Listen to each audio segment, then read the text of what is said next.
কাজু বাদাম, পোস্ত কিছুটা, দুটো কাঁচা লঙ্কা একসঙ্গে বেটে নেব আমি।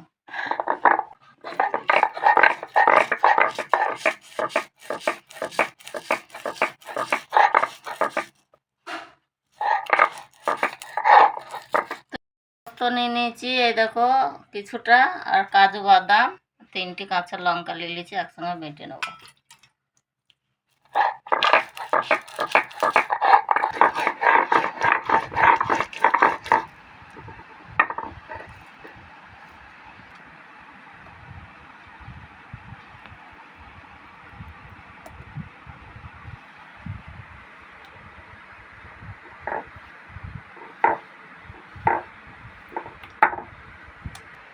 আমার বাটা হয়ে গিয়েছে, আমি তুলে নিলাম। এবার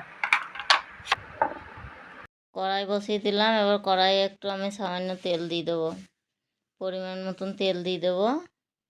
তা একটু সাদা তেল ছিল, লুচি ভেজেছি, ওই তেলের মধ্যে আমি আর একটু তেল দিয়ে দিলাম, সরষের তেল। একটু সাদা জিরে দিয়ে দিলাম, দুটো শুকনো লঙ্কা, একটু দারচিনি এলাচ দিয়ে দিলাম। এবার আমি তেজপাতা দিয়ে দেবো। এবার কেটে রাখা আলুগুলা আমি ভালো করে ধুয়ে আমি এর সঙ্গে ভেজে নেব। এই তেলের ওপরে দিয়ে দিলাম।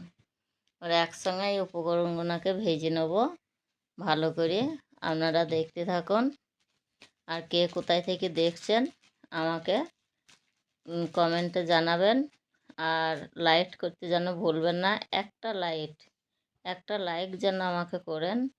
আর আমার চ্যানেল যদি কেউ নতুন হয়ে থাকেন তাহলে পরে সাবস্ক্রাইব করবেন, আমার রান্নাঘর 2449।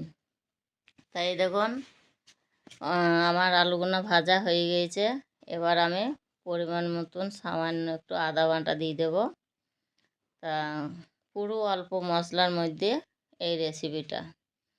সামান্য একটু লবণ দিয়ে দিলাম, সামান্য একটু হলুদ দিয়ে দেব, আর সামান্য একটু জিরে গুঁড়ো দিয়ে দেবো। দিয়ে এটাকে ভালো করে কষিয়ে নেব আবারও। আর দেখুন আপনারা যদি কেউ নতুন হয়ে থাকেন তাদের পক্ষে খুবই ভালো, খুব সুন্দর একটা টেস্টি খাবার বানাচ্ছি। অনেকজন অনেক রকমের আলুর দম বানিয়ে খেয়েছেন, এইভাবে একবার বানিয়ে খেয়ে দেখুন আর আমাকে কমেন্টে জানান। আমি আরও 3টি কাঁচা লঙ্কা দিয়ে দিলাম যেন একটু ঝাল ঝাল হয়। আলুর দম একটু ঝাল ঝাল হলে খেতে ভালো লাগে।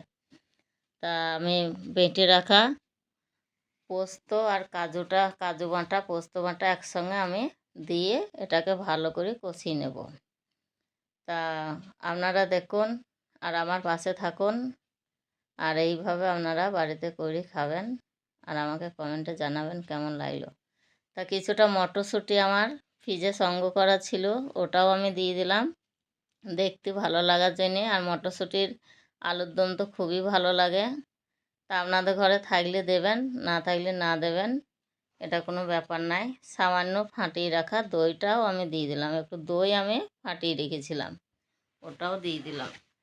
দিয়ে এবার আমি এই উপকরণগুলোকে দিয়ে ভালো করে কষিয়ে নেব। কোনো ব্যাপার নাই, ঘরে যা যা উপকরণ থাকবে এই দিয়েই বানানো হয়ে যাবে খুব সুন্দর টেস্টি একটা আলুর দম। সামান্য একটু হিং দিয়ে দিলাম, একটু ঘি দিয়ে দিলাম। এটাকে দিয়েও আমি আরও একবার নাড়াচাড়া করে নেবো। তো কে কোথায় থেকে দেখছেন আমাকে কমেন্ট করতে যেন ভুলবেন না। আর আমার ভিডিওটা যদি ভালো লেগে থাকে অনেক অনেক করে শেয়ার করবেন, আমার পাশে থাকবেন আর আমাকে সাপোর্ট করবেন। তা এই আলুর দমটা নিরামিষই, পুরো নিরামিষে আলুর দম বানাচ্ছি। আর এটা পরোটা, লুচি, রুটি, ভাত দিয়ে সব কিছু দিয়েই খাওয়া যাবে। তা ভিডিওটা কেমন লাগলো আপনারা কমেন্টে জানিয়েন।